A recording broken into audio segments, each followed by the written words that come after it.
നല്ലൊരു tutti Frooti വീട്ടിലെങ്ങനെ എളുപ്പത്തിൽ ഉണ്ടാക്കാൻ നോക്കാം. അതിനായിട്ടൊരു പച്ച പപ്പായ ചെറിയ കഷ്ണങ്ങളാക്കി അരിഞ്ഞ് ഒരു 4 മുതൽ 5 മിനിറ്റ് വരെ വെള്ളത്തിൽ തിളപ്പിച്ചെടുക്കണം. അധികം വെന്ത് പോകാൻ പാടില്ല കേട്ടോ.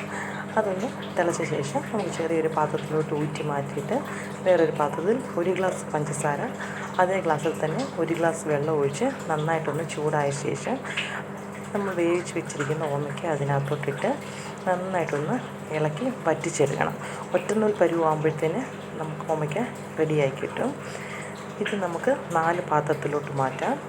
ഞാൻ 4 കളറാണ് എടുത്തേക്കുന്നത്. 4 പാത്രത്തിലോട്ട് മാറ്റിയിട്ട് നമുക്ക് കളറെല്ലാം കൂടെ ചേർത്ത് കൊടുക്കാം. കളർ ചേർത്തിളക്കി അരമണിക്കൂർ നമുക്കിത് റെസ്റ്റ് ചെയ്യാൻ വയ്ക്കണം. അരമണിക്കൂർ കഴിഞ്ഞ് ഈ കളറെല്ലാം നമുക്കൊന്ന് ചെറുതായിട്ട് ഊറ്റിയെടുക്കണം.